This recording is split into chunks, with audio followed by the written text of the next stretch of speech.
श्रीमद् भागवतम के सत्र में सभी भक्तों को स्वागत है। तो सबसे पहले प्रार्थना करेंगे। ओम नमो भगवते वासुदेवाय। ओम नमो भगवते वासुदेवाय। ओम नमो भगवते वासुदेवाय। नारायणं नमस्कृत्यं नरं चैव नरोत्तमं देवीं सरस्वतीं व्यासं ततो जयमुदीरये। नष्टप्रायेषु भद्रेषु नित्यं भागवत सेवया भगवती उत्तमश्लोके भक्तिर्भवति नैष्टिके। मुखं करोति वाचलं पङ्गुलङ्गायते गिरिं यत्कृपातमहं वन्दे श्रीगुरुदीनतारिणं श्री चैतन्येश्वरं श्री परमानंद माधवम। हरि ओम तत्सत। हरि ओम तत्सत। हरि ओम तत्सत। हरे कृष्ण। प्रभुपाद की जय। आज की चर्चा के विषय है स्कंद 3 अध्याय 11 श्लोक संख्या 36 और 37। तस्यैव चान्ते कल्पो भूता यं पाद्मम् अभिचक्षते यद्वरेणाभिसरस आसीत्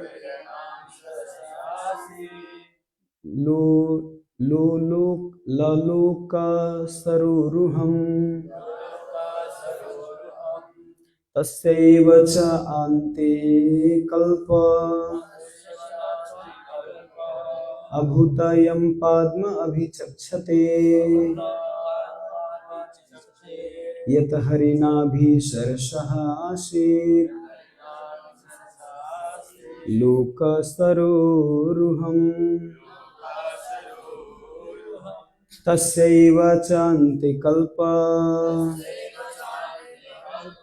अभूतयं पाद्म अभिचक्षते यत हरिणाभिसरसः आसीत् लोकसरोरुहम्।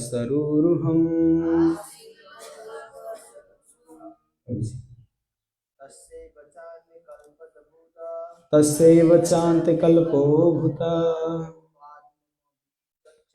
यं पाद्मभिचक्षते यद्वेनाभिसरसा आसीत् लोकसरोरुहम्।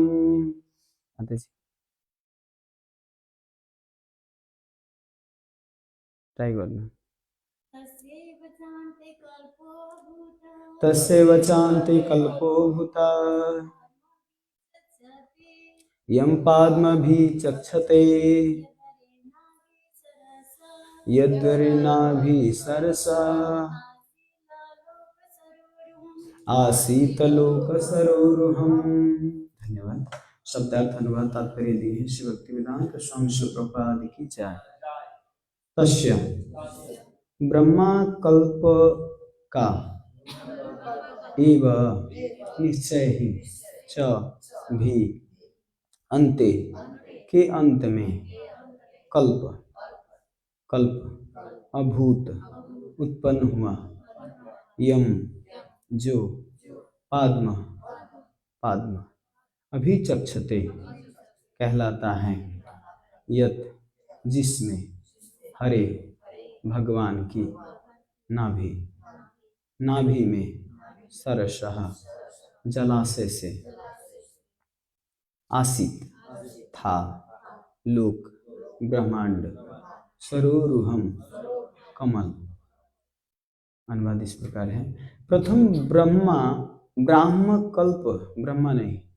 ब्राह्म कल्प के बाद का कल्प पाद्म कल्प कहलाता है क्योंकि उस कल्प में विश्वरूप कमल का फूल भगवान हरि के नाभि रूपी जलाशय से प्रकट हुआ। तात्पर्य, छोटी सी तात्पर्य है। ब्रह्म कल्प के बाद का कल्प पाद्म कल्प कहलाता है क्योंकि उस कल्प में विश्वरूपी कमल विकसित होता है। कुछ पुराणों में पाद्म कल्प को पितृकल्प भी कहा गया है। 37 भी पढ़ता हूँ। अयं तु कथिता कल्पो द्वितीयस्यापि भारत वराहीति विख्यातो यत्र शिक्षा सुकरो हरि। हे भरतवंशी, ब्रह्मा के जीवन के द्वितीयार्थ में प्रथम कल्प बराह कल्प भी कहलाता है, क्योंकि उस कल्प में भगवान शुकर अवतार के रूप में प्रकट हुए थे। ब्राह्म, पाद्म तथा बराह कल्प नामक विभिन्न कल्प अभिज्ञ व्यक्ति को कुछ चक्कर डालने वाले लगते हैं। कुछ ऐसे विद्वान हैं जो इन कल्पों को एक ही मानते हैं। श्रील विश्वनाथ चक्रवर्ती के अनुसार ब्राह्म कल्प प्रथमार्थ के प्रारंभ में पाद्म कल्प जैसा प्रतीत होता है, किंतु हम तो मूल पाठ का पालन कर सकते हैं और यह समझ सकते हैं कि वर्तमान कल्प ब्रह्मा की आयु अवधि के द्वितीयार्थ में है। श्रील प्रभुपाद की जय। ओम ज्ञानतिमिरन्धस्य ज्ञानञ्जनशलाकया चक्षुन्मीलितं येन तस्मै श्रीगुरुवे नमः। श्रीचैतन्यमनोभीष्टं स्थापितं येन भूतले स्वयं रूपकदा मह्यं ददाति स्वपदान्तिकं। वन्देऽहं श्रीगुरु शिवतापदकमलं श्रीगुरु वैष्णवांश। श्रीरूपं साग्रजातं सहगना रघुनाथान्वितं तं सजीवं साद्वैतं सावधूतं परिजनसहितं कृष्ण चैतन्य देवं श्री राधा कृष्ण पादान सहगण ललिता श्री विशाखान्वितांश। हे कृष्णा करुणा सिंधु दीनबंधु जगतपते गोपेश गोपिका कांत राधा कांत नमस्तुते। तप्त कांचन गौरांगी राधे वृंदावनेश्वरी वृषभानुसुते देवी प्रणमामि हरिप्रिये। वाञ्छाकल्पतरुभ्यश्च कृपा सिन्धुभ्यैव च पतितानं पावनेभ्यो वैष्णवेभ्यो नमो नमः। नमो ओं विष्णुपादाय कृष्णपृष्ठाय भूतले श्रीमते भक्तिवेदांत स्वामी इति नामिने।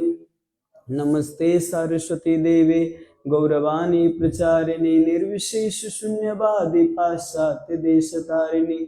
जय श्री कृष्ण चैतन्य प्रभु नित्यानंद श्री अद्वैत गदाधर शिवासादि गौर भक्तविंद।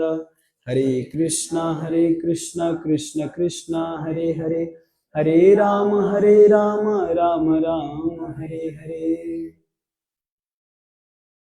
श्रील प्रभुपाद की जय।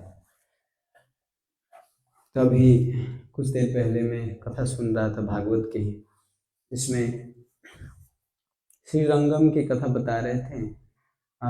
उसमें एक भक्त थे त्रिसन्नापल्ली। तो भक्त ऐसे करते थे कि पुजारी जब भी भगवान को भोग लगाते हैं तो हर वहाँ पे 12 मंदिर था, वहाँ पे श्री रंगम में, तो 12 मंदिर में उनका ही भोग लगाने का वो था। लेकिन उनकी कथा में बहुत रुचि थी। कथा मतलब सुनना और कथा कहना। जब वहाँ पे कोई भीड़ लगता था तो दो ही, एक भगवान की पालकी यात्रा जब होता और जब उनकी कथा होता तो भीड़ लगता। एक बार भगवान के भोग लगा रहे थे दूसरे मंदिर में, तो भगवान के जो प्लेट थे सोना के प्लेट वो गायब। तो सोना के प्लेट कहाँ पर है पता लगाने के लिए ऐसे आइडिया लगाएं कि भगवान को अपनी कथा में बहुत रुचि है। तो वो पता लगाने के लिए कि जहाँ पे कथा हो रहा है वहीं पे प्लेट हो रहा है। कि भगवान क्या करते थे, जहाँ पे कथा था होता वहाँ पे खाते खाते कथा सुनते थे। ये सच्ची घटना है श्री रंगम के सच्ची घटना है। जहाँ पे कथा होता वहाँ पे ही प्लेट मिलती। तो जब भी प्लेट गुम होता तो खोजने जाते कि कहाँ पे कथा हो रहा है, तो वहीं पे प्लेट मिलता भगवान। सोचिए भगवान की कथा में कितनी भगवान ही ऐसे। जगन्नाथ कथा भी आप सुनेंगे तो जगन्नाथ कथा में भी स्वयं जगन्नाथ जी ऐसे अपनी कथा में लिप्त हो गए कि स्वयं अपने आप को भूल गए, है ना। जगन्नाथ बलदेव सुभद्रा माई का जो रूप है देखिए पूरा एकदम सुकुट गए है। तो मतलब ये ऐसा रूप जो है ये कथा सुन के हुआ है। हम लोगों का अहंकार बढ़ जाता है, लेकिन भगवान का जो या आचार्यगण का जब कथा सुनते हैं तो विनम्रता से वो पूरा लिप्त हो जाते हैं भगवान की कथा में। तो कथा सुनने की बड़ी महिमा है। और एक और घटना है उधरे का, दो ऐसे पुजारी अलवार परिवार के परस्पर चर्चा है, ऐसा नहीं कि ज्यादा लोग ही आके कथा करते हैं, तो ऐसा नहीं। वो दो लोग मिलके केवल कथा करते थे।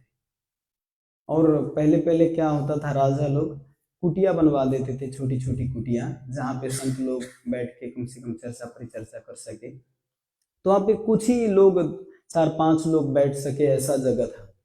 लेकिन जब कथा शुरू किए तो नॉक नॉक पूरा पूरा दरवाजा ठकठकाने लगे, खोलो खोलो। तो खोले, वो आए, जब वो व्यक्ति कहे बोले थे कि बारिश हो रहा है, वास्तव में बारिश भी हो रहा था। अंदर आए तो देखते हैं वहां पे जगह ही नहीं है, पूरा फुल हाउस, 4 लोग अटने वाला है। तो उसमें जब प्रभु प्रवेश किए तो भगवान के रूप में प्रवेश किए, एक्चुअली भगवान ही थे, तो वहां पे जगह ही नहीं था। थोड़ी देर में देखे तो वही जो व्यक्ति प्रवेश किया वही विग्रह रूप में हो गया। तो ये जो अलवार परिवार के थे बोले कि अरे अरे इनकी क्या काम है, इनके ही कथा में इनकी जरूरी क्या है, इनको निकाल लो। देखिए अलवार परिवार में जितने भी है, वहां पे ब्रह्म पर्वत आता है, जगन्नाथपुरी में ब्रह्म पर्वत। तो जहाँ पे ब्रह्मा जी तपस्या किए हैं, उसी जगह को अलवार परिवार ने प्रकट किया था। वहाँ पे अलवार परिवार ने जो सेवा किया है, उस विग्रह का अभी भी पूजा होता है वहाँ पे, अगर जगन्नाथपुरी यात्रा जाएंगे तो यहाँ पे ब्रह्मा जी के काल चक्र का भी वर्णन है। और अभी जो आपने सुना, देखिए देवताओं का और जो भगवान के, देवताओं का, भगवान का और मनुष्य का, ये तीनों का भेद होता है दिन और रात। हर एक एक मनुष्य जैसे जैसे लेवल बढ़ता जाता है जीव का, वैसे वैसे उसका दिन भी भेद होता जाता है।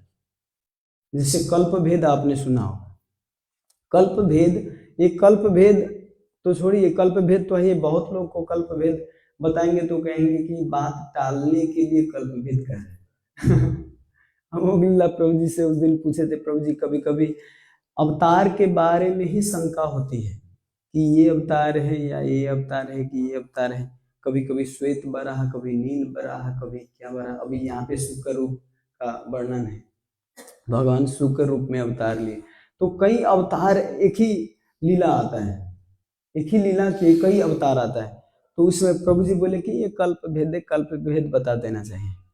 तो कई वास्तव में कल्प ही भेद है एक्चुअली, लेकिन हम लोगों को डाउट होता है कि कल्प भेद इनको आया नहीं तो कल्प भेद बता दिया। एक्चुअली बहुत सारे भगवान के इतने अवतार है, आपने इसमें आगे भी सुनेंगे कि मैत्रेय मुनि अपने क्षमता के अनुसार वर्णन कर रहे हैं, अपनी क्षमता के अनुसार। पूरा भगवान के लीला वर्णन नहीं कर सकता है ना। बारी मथे घृत होई बरु सिकता ते बरुते, मतलब भगवान नहीं, ये नहीं है। बालू के कण को गिना जा सकता है, हो सकता है बालू के कण को गिना जा सकता है। इस संसार में जितनी मिट्टी है, इसको अगर पूरा भूसनी बना के पूरा एकदम धूल को गिना जा सकता है, ये संभव नहीं है, लेकिन हो सकता है, गिना जा सकता है। लेकिन भगवान के गुण को नहीं गिना जा सकता, भगवान की लीलाओं को गिना नहीं जा सकता। जब हम कोई कार्य करते हैं तो उसको कहते हैं टाइम पास, लेकिन भगवान जब कोई कार्य करते हैं तो उसको कहते हैं पास टाइम। उनकी लीलाओं के हम चर्चा करते हैं लीलाओं के रूप में, उनकी पास टाइम होती है, हमारी टाइम पास होती है। तो जस्ट उल्टा है।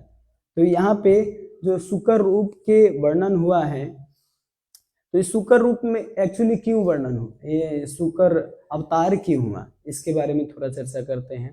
ब्रह्मा जी जब सृष्टि करना चाह रहे थे, तो सृष्टि करने के प्रयास कर रहे थे, लेकिन देखिए कि पृथ्वी है ही नहीं वहां पर, पृथ्वी वहां पर था ही नहीं। ब्रह्मा जी का तो सृष्टि हुआ, लेकिन पृथ्वी नहीं है, तो सृष्टि करेंगे कहाँ पे। तब जाके पृथ्वी उनके वाले, तो पृथ्वी कहाँ पे है उस समय, ऐसा नहीं हिरण्याक्ष प्रकट नहीं हुए थे। आप लोग जो भागवतम में सुनते हैं कि हिरण्याक्ष प्रकट हुआ, पृथ्वी को लाया, उस समय श्वेत बराह जब थे, तो उस समय वो नहीं था, हिरण्याक्ष नहीं था, केवल और केवल ब्रह्मा जी थे। तो ब्रह्मा जी सोचे कि पृथ्वी कहाँ पर है, तो पृथ्वी को स्मरण किए तो देखे कि पताल में है पृथ्वी। तो वहां से ब्रह्मा जी के नाक के छिद्र से एक श्वेत वराह शुक्र रूप में अवतार लिए भगवान, और जाके पृथ्वी के अंदर जाके, और क्या कहते हैं, पताल के अंदर जाके और पृथ्वी को नासिका पर उठा के और लाए।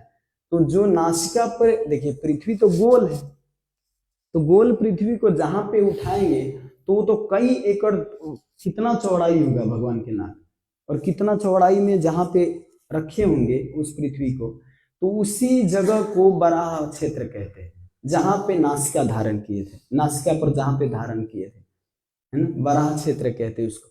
तो भगवान तो लाए पृथ्वी को और ब्रह्मा जी को सौंप दिए। इसके बाद उसमें ब्रह्मा जी सृष्टि की और भगवान अप्रकट हो गए। इसके बाद कई कल्प बीत गए, फिर जाके वहां पे हिरण्याक्ष प्रकट हुए। मतलब जो हिरण्यकशिपु हिरण्याक्ष आप जो सुनते हैं, तो ये भी एक्चुअली भगवान की लीला यहाँ पे प्रकट करने के लिए वही जय विजय यहाँ पे हिरण्याक्ष और हिरण्यकशिपु के रूप में आए। तो हिरण्याक्ष उस समय एक्चुअली इस पृथ्वी को लेके और छुपा दिए, कहाँ पे, फिर जाके उसी पताल में जहां पे पहले था। तो उस समय देवी देवता जाके और प्रार्थना किए ब्रह्मा जी से। तो ब्रह्मा जी तो खुद नहीं कर सकते, क्योंकि ये सब ब्रह्मा जी के सृष्टि में जब कोई बड़ा कार्य जब घटना होता है तो ब्रह्मा जी भी उसको नहीं बचा सकता। तो जाते हैं भगवान के पास सभी देवता के लेके, और देवता के पास जाते हैं तब नहीं, भगवान के पास, भगवान विष्णु के पास जाते हैं। भगवान विष्णु ब्रह्मा जी को आश्वासन देते हैं, ठीक है मैं आता हूँ, और फिर ब्रह्मा जी के छिद्र से जो निकलता है उसको नील बराह कहते हैं, है ना, नील बराह, वो नील बराह है। तो ये नील बराह जो है शुक्र रूप में, कई लोग ब्राह्मण लोग भी इसमें बहुत लोग प्रश्न करते हैं या नहीं, ब्राह्मण लोग में तो उतना नहीं, क्योंकि ब्राह्मण के घर से बहुत सारे अवतार जन्म लिए हैं। जैसे चैतन्य महाप्रभु किनके घर में, जगन्नाथ मिश्रा के घर में जन्म लिए, तो क्या थे, ब्राह्मण। ज्यादातर ब्राह्मण घर में ही भगवान प्रकट हुए। क्षत्रिय ब्राह्मण तो वो लोग जो नीच जात के हैं, तो वो ये प्रश्न करते हैं, तो भगवान बड़े बड़े ही जात में खाली जन्म लेते हैं, नीचे। तो ये कौन सा जात है, शुक्र रूप, ये तो सबसे नीच है ना। तो मतलब एक शुक्र, लेकिन भगवान ऐसा शरीर धारण करने से, जैसे शिव जी कितना भी मरघटिया में, मतलब वो क्या कहते हैं, जहाँ पे शमशान घाट है, तो कितना भी भभूत धारण करे, कितना भी शमशान के भभूत लगाए शरीर में, लेकिन फिर भी अशुद्ध नहीं होते। उसी तरह भगवान चाहे कोई भी अवतार ग्रहण करे, चाहे कोई भी शरीर में प्रवेश करे, वो दिव्य बन जाता है। अभी आप AI का एक बराह अवतार देखेंगे तो उसमें इतना सुंदर दिखते हैं बराह देव कि लगता है ओहो, बराह देव सच में ऐसे ही होंगे, बराह देव शुक्र रूप में। ये अभी गू खाने वाला शुगर को देखते थे, कहते अरे बाप रे बाप, भगवान ऐसे अवतार में आए हैं, ऐसे को भी भगवान मानेंगे, है ना। और भगवान तो, हम तो अभी जो अपनी आंख से देखते हैं उसी को तुलना करते हैं ना भगवान की लीला, लेकिन भगवान के वास्तव में जब वो ये AI वाला देखते हैं तो कहते ऐसे ही होंगे। कृष्ण का भी जो रूप आता है AI वाला, तो लगता है कि कृष्ण ऐसे ही सुंदर होंगे। लेकिन सोच के देखिए प्रभु जी, इस संसार में एक मानसिक कल्पना से बनाया गया टेक्निक से जब भगवान का इतना सुंदर रूप बनाया है, तो हमको लगता है ऐसा होगा, लेकिन सच में भगवान कैसे होंगे? ये मानसिक कल्पना से बनाया गया, AI के द्वारा बनाया जाता है, जो कृष्ण बराह है, जितने भी अवतार बनाया जाता है, तो सच में लगता है हमारे लिए तो सबसे परम सुंदर है। क्योंकि हम तो देखते हैं ऐसे, जो ये पृथ्वी में देखते हैं तो उससे बहुत सुंदर है, कितने सुंदर है, पूरा कोई चौड़ी नहीं पड़ा हुआ, मतलब घाव नहीं, कोई वो नहीं, रोग नहीं, सांप एकदम तंदुरुस्त पुष्ट दिखते हैं। बूढ़े को भी ये ऐसे बनाया जाए तो वो भी सुंदर ही दिखते हैं। तो हम इसे ये कल्पना की, लेकिन भगवान वास्तव में कितने सुंदर होंगे। एक बार श्रील गुरु महाराज कह रहे थे कि इस संसार में हम कहते हैं कि कैसे भगवान का हमारे पास मैसेज आता है और भगवान कैसे देते हैं। एक्चुअली जो हम इस फोन से बात करते हैं, इस फोन से दूसरे देश में हम बात कर सकते हैं, कहाँ पे कौन लाइव हो रहा है, क्या हो रहा है, हम यहाँ से देख सकते हैं। तो जब सामान्य टेक्निक के द्वारा जब हम ये देख सकते हैं बीच में क्या हो रहा है, ऐसा तो डायरेक्ट तो नहीं देखते ना, हम तो फोन से लाइव से ऐसे देख के और विश्वास करते हैं। तो जब सामान्य एक वैज्ञानिक लोग ऐसे बना सकते हैं तो भगवान का कितना सूक्ष्म नियम होगा, भगवान का कितना सूक्ष्म ये सब क्रियाकलाप होगा। तो ये इस मानसिक चेतना से हम एक कीड़े मकोड़े की तरह, ये ब्रह्मा जी के अवतार के वर्णन, ये जितने कल्प भेद बता रहे, द्वितीय अर्थ इसमें बताएं। द्वितीय अर्थ मतलब इसमें सारार्थ दर्शनी के अनुसार, इसलिए जीव गोस्वामी की टीका है, तो इसमें बताते हैं सारार्थ दर्शनी के अनुसार कि ब्रह्मा जी के 51 वर्ष चल रहा है। जैसे 100 वर्ष जीते हैं ना ब्रह्मा जी, तो 100 वर्ष में ये जो अभी चल रहा है वो 51 वर्ष चल रहा है, और 51 वर्ष में द्वितीयार्थ करते हैं उसको। प्रभुपाद जी भी बताए हैं कि इसको द्वितीयार्थ कहते हैं। द्वितीयार्थ को प्रथम कल्प कहते हैं, द्वितीयार्थ को। तो ये इसमें द्वितीयार्थ मतलब 51 वर्ष चल रहा है, इसके बारे में मैं सुन रहा था। तो यहाँ के भेद, कल्प भेद और वहाँ के बहुत अंतर होता है। जैसे दिन का ब्रह्मा जी के नहीं, देवी देवता का एक दिन हमारे यहाँ का 1 साल होता है। इसीलिए अभी कुंभ मेला जो होता है ना, एक कुंभ मेला 12 साल पे क्यों होता है? हाँ, 12 साल पे 12 दिन तक युद्ध चला था एक्चुअली वहां पे। जब मोहिनी अमृत बांट रहे थे तो उस समय अमृत नहीं बांट रहे थे। जब मंथन हुआ तो उस समय जयंत जो थे, एक जयंत नाम के क्या कहते हैं, देवी देवता के पक्ष से जयंत नाम के एक देवता थे, तो वो कुंभ क्या कहते हैं, कुंभ मतलब कलश, जो अमृत का कलश लेके भाग गए थे। तो जहां भागे तो उनको सब खोज रहे थे चारों तरफ, कहाँ चला गया। तो 4 जगह पे ये जो कलश था, कभी यहाँ पे छुपाए, कभी प्रयागराज में, तो कभी हरिद्वार में, तो कभी उज्जैन में। ऐसे 4 जगह पे, उज्जैन में एक और जगह है, हरिद्वार, उज्जैन और प्रयागराज, एक और जगह है, नहीं साउथ इंडिया नहीं, पुणे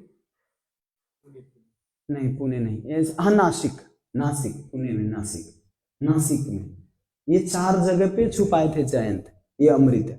तो जब यहाँ पे युद्ध लड़ने आए, इसके बाद वहां पे गए, तो जब वो कलश उठाए तो उसमें से जहां से कलश उठाए, यहाँ से छुपा के वहां से छुपा के वहां, तो थोड़ी थोड़ी अमृत वहां पे नदी में मिक्स हो गया। जैसे त्रिवेणी है अभी प्रयागराज में, गंगा यमुना सरस्वती है ना, तो ये इस त्रिवेणी में भी थोड़ा मिक्स हुआ था। तो ऐसा प्रयागराज में देवी देवता तक स्नान करने आते हैं इस अमृत को पाने के लिए। लेकिन भक्त लोग जाते हैं वहां पे प्रचार करने, वहां पे स्नान करने के लिए, वो अमर होने के लिए, ऐसा कुछ नहीं। क्योंकि जो कथा श्रवण करता है वो एक्चुअली अमर ही होता है। जो भगवान के कथा में मति लगा लिया, वो सच में ऐसा अमर व्यक्ति कोई नहीं है। भगवान के कथा सुनना, ये कहना, आप क्या कहते, वो श्लोक सुना होगा, अवधौ विधौ बधुमुखे फनी नाम निवासी स्वर्गे सुधा वसति वै विबुधा वदंती क्षारम क्षयम पतिमृतम गरलम पतंतम कंठे सुधा वसति वै भगवत जनानाम। तो जो भक्त जन होते हैं उसके कंठ में अमृत वास करता है, उसको प्रयागराज में जाके स्नान करके और अमृत प्राप्त करके अमर बनना नहीं पड़ेगा सच में। तो ये कथा जो है ये अमृत प्रदान करता है, वास्तविक अमृत। लेकिन अभी प्रयाग में जाइए तो बताया जाता है 45 दिन का जो वहां पे हो रहा है मेला, 1.5 महीने लगता है मेला।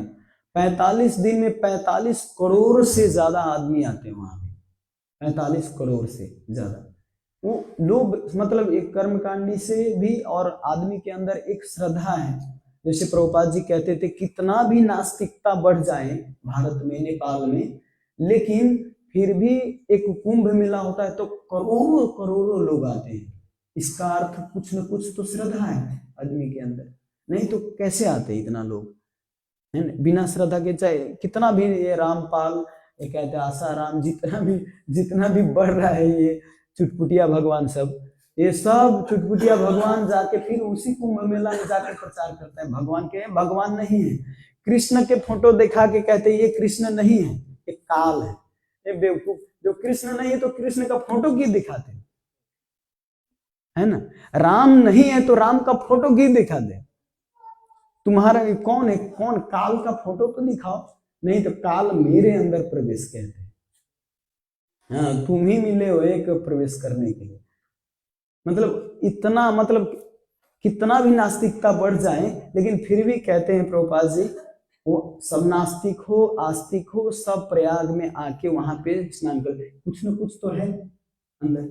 जैसे प्रभु जी बता रहे थे कि एक जगह पे भूकंप आया तो सब वहां पे सब क्रिश्चियन ही क्रिश्चियन था, लेकिन जब भागना हुआ, जब भूकंप आया तो घर जब गिरने वाला था तो कहते राम राम राम राम राम राम राम राम कह के भागे। तो पता चला कि ये तो अंदर से तो ये तो हिंदू है, पैसा के लिए कन्वर्ट हो जाता है, पैसा के लिए या सेंटिमेंट में या भावुकता में है ना, ये कन्वर्ट हो जाता है, लेकिन अंदर से तो वही सनातन है, भगवान का अंश। तो वास्तव में ये कुंभ प्रयाग में जाना अच्छा है, अनुभव करना अच्छा है। वास्तव में करोड़ों लोग दर्शन करने जाते हैं, स्नान करना भी अच्छा है, लेकिन वास्तविक अगर सच में अमरता प्राप्त करना है, अमृत प्राप्त करना है तो इसी कथा का श्रवण करना चाहिए। क्योंकि हमारे इस्कॉन के भक्त जितने भी जाते हैं प्रयाग में वहां पे, तो वहां पे कथा ही करते हैं। प्रभुपाद जी भी गए तो वहां पे कथा ही करते हैं, कर रहे थे। वहां पे एक बार प्रयाग का घटना है, प्रभुपाद जी प्रयाग में, तो प्रभुपाद जी का 13 साल तक वहां पे आयुर्वेद सेंटर था, वहां पे दुकान, दवा का दुकान 13 साल तक प्रभुपाद जी का प्रयाग में था। तो प्रभुपाद जी एक बार ऐसे ही लेक्चर दे रहे थे कुंभ मेला में, और कुंभ मेला देते देते माइक ऊपर से नीचा ऊपर से नीचा ऊपर, जब यहाँ पे कस देता हूँ फिर नीचे ढल जाता, फिर कस देता हूँ फिर नीचे चला जाता है।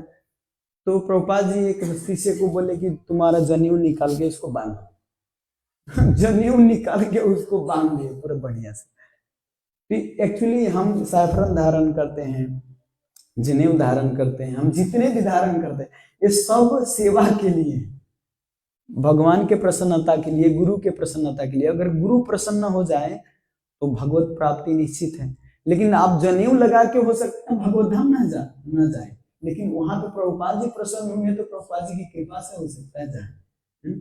कई कुंभ मेला की घटना, एक बार तो कुंभ मेला में ऐसे ही वहां पे योगी लोग कभी कभी क्या करते हैं, यहाँ पे डुबकी लगाते हैं और उधर निकलता है, इधर से डुबकी लगाते तो वहां पे निकलता है, मतलब इतना लंबा लंबा डुबकी लगाते हैं, घंटों घंटा पानी के अंदर रह जाता है योगी सब। वहां पे तपस्वी जो सिद्ध व्यक्ति है, अनिमा लगिमा, वो सिद्धि प्राप्ति व्यक्ति सब, तो वहां पे दिखाते हैं सिद्धि सब।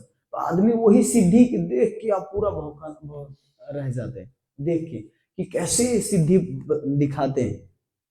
तो एक बार ऐसे ही पानी के ऊपर चल रहे थे लोग, वहां पे जो सिद्धि प्राप्ति व्यक्ति तो पानी के ऊपर चल रहे थे, तो शिष्य लोग बोले प्रभुपाद जी देखिए तो बाप रे बाप पानी के ऊपर चल रहा है ये व्यक्ति, कैसे कितना दिन लगा हुआ। प्रभुपाद जी बोले कि उनसे पूछो, जब उनसे जाके पूछे तो बोले कि 20 साल लगा हमको ये सिद्धि सीखने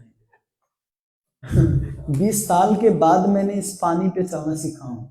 तो बोले कि 20 साल लगा दिए तुम इस पानी पे चलने में, मैं 20 पैसे में इस पानी पे चल के दिखा दूं। 20 पैसा में मतलब नाव पे चढ़ के उस पार हो गए, तो 20 साल लगाया केवल पानी में चलने में, अब भक्ति का नाम निशान नहीं है तुम्हारे पास। तो आदमी वास्तव में एक संगीत सारे गामा पर सीखने में पूरा जीवन बिता देते हैं, भक्ति का नामो निशान नहीं रह जाता। श्रील प्रभुपाद की जय, श्री जगन्नाथ बल्लभ सुभद्रा माई की जय। तो सारा कुछ मतलब उसी को मेन बना देते हैं क्या आदमी लोग, जितने भी करते हैं, जैसे कोई संगीत सीखना हो, चाहे व्याकरण सीखना हो, चाहे संस्कृत सीखना हो, तो उसी को ध्येय बना के उसी को उद्देश्य बना लेते हैं। एक्चुअली करना है, सीखना है, भक्त लोग भी सीखते हैं। हमारे आचार्य गण जगन्नाथ दास बाबा जी महाराज, गौर किशोर दास बाबा जी महाराज, और क्या कहते हैं एक बाबा जी हैं बंसी दास बाबा जी महाराज, वो तो ऐसी सिद्धि प्राप्त हुई थी, गौर निताई को डांटते थे, गौर निताई को बांध के डोरी से और पानी में है, अब ऐसा करेगा तू, अब कल से ऐसा करेगा, पानी में नीचे ऊपर करते थे। भक्ति सिद्धांत सरस्वती महाराज कहते थे उनका केवल 100 किलोमीटर दूर से ही, 100 किलोमीटर नहीं, 100 मीटर दूर से ही दर्शन करके और आ जाना, उनके पास मत जाना, क्योंकि बंसीदास बाबा जी महाराज ऐसे ऐसे क्रियाकलाप करते थे कि उनको देख के मतलब अपराध करेगा कोई, तो ऐसे सिद्धि प्राप्ति व्यक्ति थे। तो भक्त में ऐसे ही भक्ति जो करता है उसको, उसके पास सिद्धि आता है अपने आप, लेकिन इस सिद्धि को प्रयोग नहीं करते, क्योंकि ये सिद्धि के कारण आदमी इसी में इंटरेस्ट लगने लग जाता है। आप थोड़ा सिद्धि सीखो तो आपका वाहवाही होगा, गुणगान करेंगे लोग, और जब गुणगान करेगा तो आपका ओहो और सीखना है, और इससे फिर थोड़ा ऊपर और दिखाना है, फिर और दिखाना है। संस्कृत आप सीख लो थोड़ा बिगड़, तो आपको लेक्चर देना मतलब सब कुछ जगह दिखाएंगे तो आपका वाहवाही होगा, अवार्ड मिलेगा आपको। और उससे क्या होता है, आपको तो भक्ति में तो रुचि है नहीं, केवल उधर रुचि हो गया, तो उधर रुचि होने के कारण आप बढ़ते जा रहे हो, अहंकार बढ़ता जा रहे हैं, बस उसी में फंसे गए। लेकिन साथ में अगर भक्ति गुरु के गाइडेंस में हो के अगर ये सब सीखा जाए तो फिर ठीक है, गुरु अगर आज्ञा दे तो। लेकिन ऐसे अपने मन पर दे ये सब सीखेंगे तो केवल फंसाता है इस संसार में केवल। इसीलिए शंकराचार्य कहते भज गोविंदम भज गोविंदम भज गोविंदम मूढ़ मत्ते संप्राप्ते सन्निहिते काले नहीं नहीं रक्षति डुकरी न करने। ये जो है व्याकरण, ये संस्कृत का, ये तुमको अंतिम में बचाने वाला नहीं, ये मोक्ष प्रदान नहीं कर सकता, इसीलिए गोविंद का भजन करो। तो ये सब सारी बातें हैं आचार्यगण घुमा फिरा के भक्ति में ही लाके रखते हैं।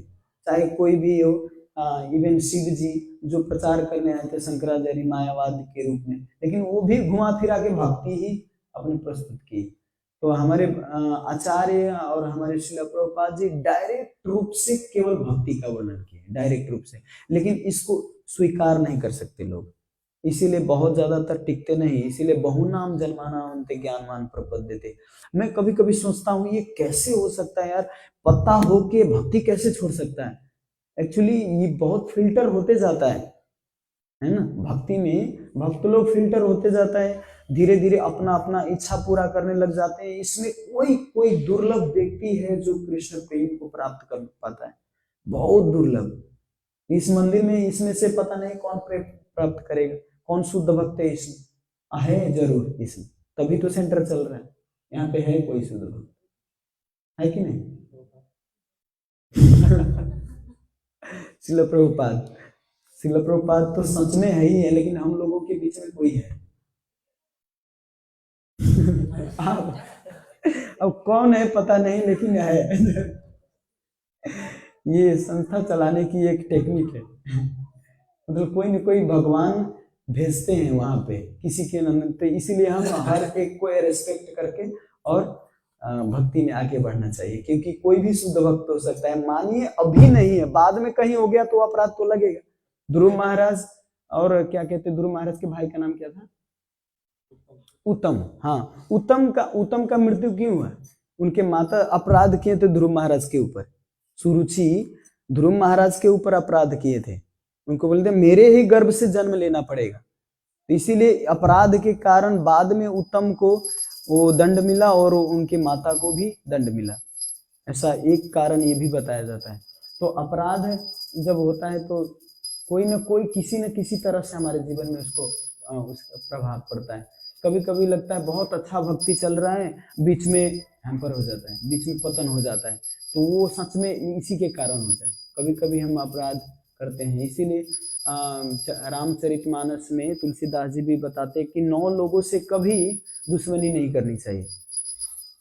9 लोग मतलब जैसे कोई मालिक हो, चाहे नौकर हो, चाहे क्या कहते हैं खाना पकाने वाला हो, क्या कहते हैं उसको, हाँ रसोईया, उससे या पुजारी से, अपने गुरु से, किसी से भी मतलब मिला जुला कि ये समझ लीजिए कि किसी से अपराध नहीं करना।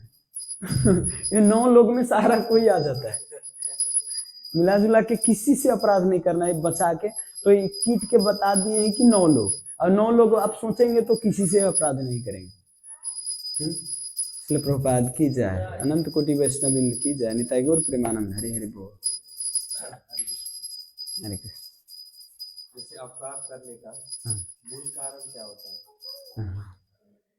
अपराध करने का मूल कारण, अपराध करने का मूल कारण ऐसे आचार्य तो बताते हैं कि हमारा जो अंदर का इच्छा होता है, भौतिक भोग इच्छा, तो भौतिक भोग इच्छा के कारण कभी कभी मतलब आगे वाले व्यक्ति क्या कह रहा है उसको हम नहीं देखते हैं, अपनी इच्छा को हम केवल प्रबल रखते हैं, आगे रखते हैं। आगे वाला व्यक्ति भक्त है अभक्त है वो हम देख ही नहीं पाते उस समय जब हमारी इच्छा प्रबल होता है ना। देखिए भक्त लोग या भगवान जितने भी आचार्य वो सब आकर्षण करते हैं हमारे ऊपर, क्योंकि जैसे चुंबक में तो पावर है लेकिन हमारे अंदर वो बीज लगा हुआ है, क्या क्या खिया कहते हैं ना, तो बीज लगा हुआ है, इसके कारण हम उसके ऊपर आकर्षण नहीं हो पाते और वास्तव में हम अपना प्रबलता दिखा देते हैं उसके आगे, हम अपनी इच्छा को ऊपर दिखा देते हैं, इसके कारण अपराध होता है। आगे वाले जैसे अमोघ लीला प्रभु जी से उस दिन कथा में पूछे थे एक व्यक्ति कि देखिए आप डिबेट हो जाएगा, इससे आगे मत बढ़िए। अमोघ लीला प्रभु जी बोले कि मैं आप जो बोल रहे हो वही मैं बोल रहा हूं। कभी कभी हम इतना बढ़ जाते हैं कि हम आगे वाला क्या कह रहा है क्या बोल रहा है वो सुन नहीं पाते, हम अपने को आप ऊपर दिखाते हैं, इसके कारण हर समय अपराध होते। वास्तव में इस सारा के कारण हमारी भौतिक इच्छा ही है, चाहे छोटी हो चाहे बड़ी हो, है ना, चाहे भौतिक हो या धन प्राप्त करने का हो या बेटा प्राप्त करने का हो, कोई ना कोई इधर से ना उधर से भौतिक इच्छा ही है। हमारा डिजायर जो है इच्छा पूर्ण नहीं होता, इसके कारण हम थोपते रहते, और हम भक्त समाज में हैं तो भक्त में ही अपराध करेंगे ना, हम बाहर से तो अपराध करेंगे ना, तो वो हम थोपते हैं जो इच्छा है यहाँ पर थोपते हैं, इसके कारण अपराध होता है। तो इसके कारण अब कई लोग ये अर्थ लगा लेते हैं कि भक्त के साथ रहेंगे ही नहीं कि अपराध होगा, है ना, क्योंकि भक्त के साथ रहेंगे तो अपराध होगा, हमारा तो भौतिक इच्छा है, हम बाहर रहेंगे अपराध ही नहीं होगा, तो वो कभी फिर ऐसे ही 84 लाख योनि में ही घूमता रहेगा, वो कभी जाएगा भी नहीं, क्योंकि अपराध होता है तो यहाँ पे करेक्ट करने वाला व्यक्ति भी तो है।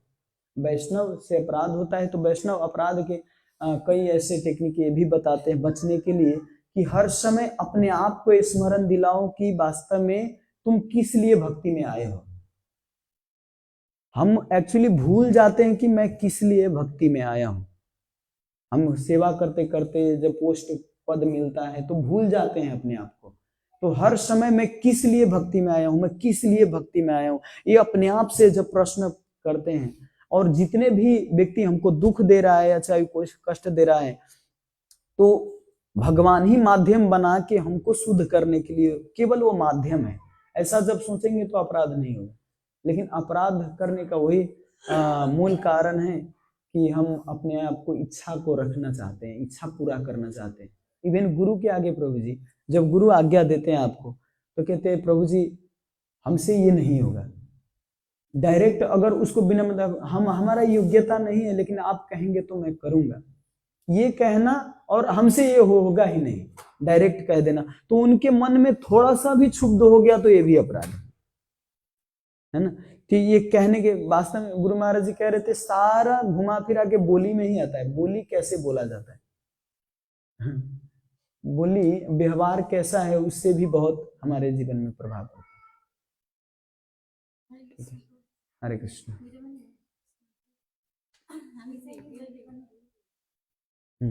ठीक छ ठीक छ, नेपालीमा भन्दा हुन्छ।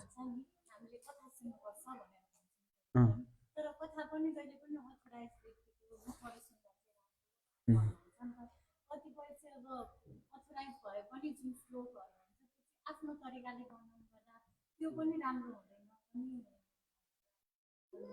जस्तै कुन्ती महारानीको हुँदाखेरि गुरु हुनुहुन्थ्यो, उहाँले चाहिँ एकजना श्रोता पनि हुनुहुन्थ्यो, उहाँले सुन्दाखेरि चाहिँ श्लोक मात्रै सुन्नुहुन्थ्यो, अरू जुन उहाँले जुन भन्नुहुन्थ्यो नि त्यो कुराहरू चाहिँ म सुन्दिनँ भनेर भन्नुहुन्थ्यो, किनभने तपाईँ आफ्नो मनले भन्नुहुन्छ भन्दाखेरि कस्तो वक्तासँग चाहिँ सुन्ने, कसरी थाहा पाउने कि कस्तो वक्ता हुनुहुन्छ। जो परम्परामा जुडेको छ उसलाई चाहिँ अथराइज वक्ता भनिन्छ। परम्परामा प्लस प्रभुपादजीको बुकबाट भनिरहेछ कि कहाँबाट भनिरहेछ, इभन जहाँबाट भने तापनि कस्तो छ भने सिद्धान्त हाम्रो शास्त्रसँग मेल खाइरहेको छ कि छैन, त्यो पनि चाहिँ हेर्नुपर्छ। मानव कबीरदासको कहिलेकाहीँ उदाहरण दिन्छ, कहिले रामचरितमानसको, कहिले यताउताबाट होइन, प्रभुपादजीको त छैन। तर जुन कुरा भनिरहेको छ यो प्रभुपादजीको सिद्धान्तसँग, शास्त्रसँग सिद्धान्त मेल खान्छ कि खाँदैन, उसले गुरुको आज्ञा पालन गरिरहेको छ कि छैन, त्यो पनि हेर्नुपर्छ। मानव प्रभुपादजीकै कुरा लिएर कतिजना प्रभुपादजीकै किताब पढ्नुहुन्छ तर ऊ प्रभुपादजीको संस्थामा छैन, हो कि होइन प्रभुजी? प्रभुपादजीको संस्थामा छैन, प्रभुपादजीकै कुरा भन्छ तर प्रभुपादजीको संस्थामा छैन।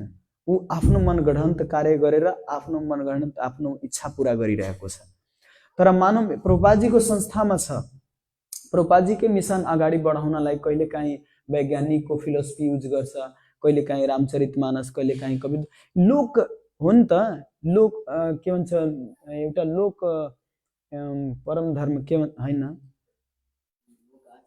होइन, लोकमा जे चलेको छ नि मान्छेहरूलाई कनेक्ट गर्नलाई कहिलेकाहीँ लोकको कुरा भन्नुपर्छ कि, जुन लोकमा चलेको छ कि, समाजमा जुन चलेको छ नि सामाजिक कुराहरू त्यो गरेर अनि कनेक्ट गर्नुपर्छ। तर मान्छेलाई लाग्छ ए यो त बाहिर बाहिरको कुरा गर्छ, यो त प्रभुपादकै कुरै गर्दैन। डाइरेक्ट प्रभुपादकै कुरा गर्नु यो कुनै त्यो प्रचार होइन कि, जसरी पनि प्रभुपादसँग कृष्णसँग जोड्नु पर्यो होइन। मेरो सिद्धान्त भनेको त्यो, प्रभुपादजीको पनि सिद्धान्त यही हो। कहिलेकाहीँ कतिले भन्छ ज्याम्बे बजाउनुहुन्न, यो गर्नुहुन्न, त्यो गर्नुहुन्न। ए बाबा, काल परिस्थिति अनुसार पनि प्रभुपादजीले भन्नुभएको छ, समय परिस्थिति अनुसार पनि चल्नुपर्छ। अमेरिकामा अमेरिकाकै गभर्मेन्टकै अनुसार चलिरहेको छ, यहाँ यहीँको अनुसार चलिरहेको छ। त हामी समग्र रूपमा यो हेर्नुपर्छ कि अगाडिवाला व्यक्ति जुन छ यो वास्तविक प्रभुपादको फलोअर्स छ कि छैन, कि आफ्नो इच्छा पूर्ण गर्नतिर लगिरहेको छ। उसँग सुन्यो भने झन् हाम्रो जीवन परिवर्तन हुन्छ र त्यो बुझिन्छ हैन। कुनै श्लोकको आफ्नै मनगढन्त तात्पर्य दिँदाखेरि यो तात्पर्य दिँदाखेरि प्रभुपादजीसँग कति कनेक्ट छ, यो सिद्धान्तसँग कति कनेक्ट छ, यो चाहिँ हेर्नुपर्छ। सिद्धान्तसँग कनेक्टेड छैन, उसले आफ्नै मनगढन्त भन्छ भने त धेरै जस्तो हाम्रो कस्तो हुन्छ भने भगवत गीताको बारेमा भन्दाखेरि यदि भगवत गीताको उदाहरण दिएन भने मान्छेलाई लागिहाल्छ कि यो हावा कुरा गर्दैछ भने। तपाईँ भगवत गीताको श्लोकहरूको उल्लेख गर्नु, यति यतिमा पोइन्ट पुरै दिनु, मान्छेले ए यो चाहिँ सही बोलिरहेको। तर तपाईँ आफ्नै मनगढन्त उदाहरणहरू दिनु, मान्छेहरूले लाग्छ कि यो हावा कुरा गरिरहेको। तर फेरि कतिजना यो भौतिक लेभलमै भएको कारणले गर्दा फेरि उसलाई त्यही टच हुन्छ, त्यही कुरा टच हुन्छ, किनकि सबैलाई यो शास्त्रकै पुरै पोइन्ट संस्कृत भन्नु उसलाई ए खाली शास्त्री रहेछ भनेर भन्छ। त्यही भएर हरेक ठाउँ काल परिस्थिति अनुसार रूपेश्वर प्रभुजी पनि जहाँ पनि जानुहुन्छ प्रभुजी पनि त्यही अनुसार प्रिचिङ गर्नुहुन्छ। एउटा ब्रिज प्रिचिङ हुन्छ, एउटा पुरै डिपमा प्रिचिङ हुन्छ। डिपमा प्रिचिङ भने पुरै शास्त्रको एक एक श्लोकलाई केलाएर भन्ने हैन, त्यो विभिन्न तरिकाहरू हुन्छ। यो चाहिँ आफू चाहिँ बुझ्नु, यो कब बुझ्नुहुन्छ जब प्रभुपादजीको स्मल किताबहरू पढ्नुहुन्छ नि, यसले सबै थाहा हुन्छ, एकदमै मिलाएर सबै सानो सानो कुराहरू थाहा हुन्छ। हरे कृष्ण। श्री प्रभुपाद की जय, अनन्त कोटि वैष्णव की जय।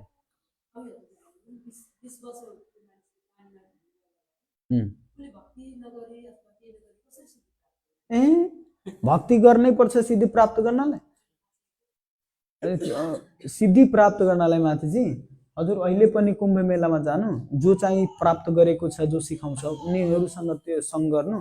उनीहरूले के त्यो के भन्छ पिसाच्नेहरू के त्यो आर्य घाटमा गएर अनि उनीहरू त्यो गर्छ क्या, त्यो टेक्निकहरू छ। मलाई पनि त्यस्तो खास थाहा छैन। मेरो आफ्नै बुवा चाहिँ झाँकी लाउने त्यो व्यक्ति कि, अनि धामी भूत बोलाउने कहिलेकाहीँ त्यो, अनि कहिलेकाहीँ बुवाकै घाँटी थिचिदिन्छ हो त। उहाँले यदि त्यो लड्डु चढाएन भने मानव 5 किलो लड्डु उहाँले मान्नुभयो कि तपाईँको अब जान्छ या मासु या रक्स, यदि आएन भने बुवालाई नै अट्याक गर्छ कि कहिलेकाहीँ। त्यो यो सूक्ष्म रूपहरू छ कि, त्यो कति मन्त्रहरू तान्त्रिक जुन छ नि शास्त्र, त्यसले गर्दा तपाईँले सिक्न मिल्छ। टाइम दिनु पर्यो त्यसको लागि, साधन त्यसको। जस्तै हामी भक्तिको लागि साधना गरिरह्यो नि, त्यस्तै त्यो तामसिक सिद्धि प्राप्ति गर्नलाई त्यसको पनि साधना हुन्छ क्या। त्यो साधना गरिसकेपछि मान्छेले त्यो सिद्धि प्राप्त गर्छ कि। अब त्यो सिद्धि हामी भक्तलाई फेरि सिद्धि कसरी आउँछ? अष्ट सिद्धि नवनिधि के दाता स्वर दिने जानकी माता। यो जानकी माताले हनुमानजीद्वारा अष्ट सिद्धि प्रदान गरिएको। भक्तमा स्वतः सिद्धि आउँछ क्या। सिद्धि यो तामसिकद्वारा जानै पर्दैन। जब भक्ति गर्छ उसँग सिद्धि हुन्छ, तर उसलाई थाहा हुँदैन कि। कहिलेकाहीँ देख्नुहुन्छ भक्तले भनिदिनुहुन्छ अनि त्यो कुरा पुरा हुन्छ। एकचोटि शिल गुरु महाराज परम पूज्य राधा गोविन्द गोस्वामी गुरु महाराज कथा गर्दै हुनुहुन्थ्यो गाउँतिर। अनि कथा गर्ने बेलामा हजारौं लाखौं मान्छे थियो। त्यही बगलमा अब गाउँतिर त प्रभुजी धानको खेती हुन्छ, धानको खेती थ्रेसर जुन हुन्छ नि, त्यो धान काट्ने फटफट फटफट फटफट फटफट फटफट आवाज आइरहेको थियो कि।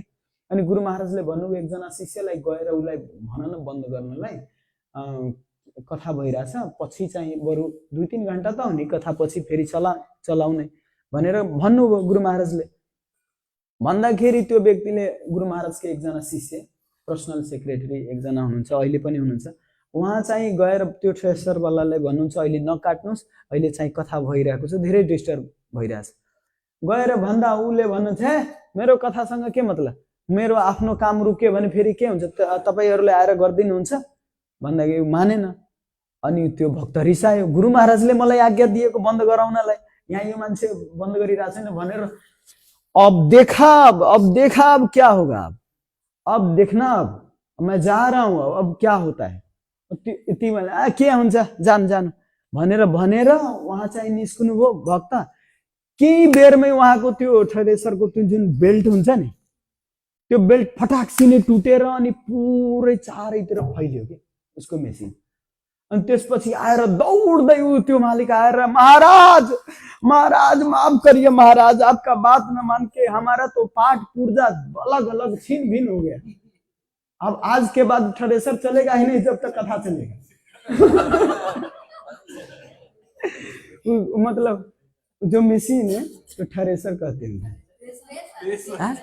थ्रेसर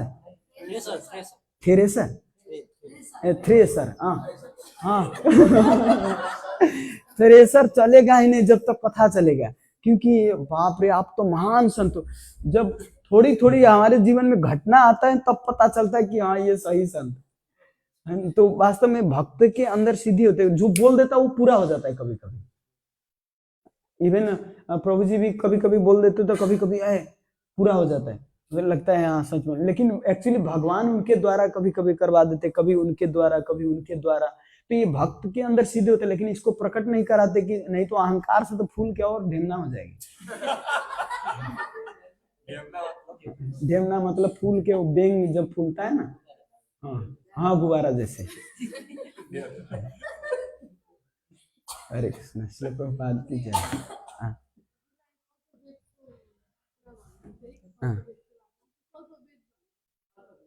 कल्प भेद भनेको जस्तै ब्रह्माजीको 2 कल्प आउँछ नि, हरेक कल्पमा कति 4 प्रकारको प्रलय हुन्छ के हैन। 4 प्रकारको प्रलयमा एकचोटि जब ब्रह्माजीको जुन के भन्छ 71 चतुर्युग जुन बित्छ नि, त्यसपछि मनु एक मनु हुन्छ हैन। एक मनुको त्यस्तो 14 वटा मनु छ। अनि त्यो 14 वटा मनु बितेको एक कल्प ब्रह्माको मात्र बितेको हुन्छ कि।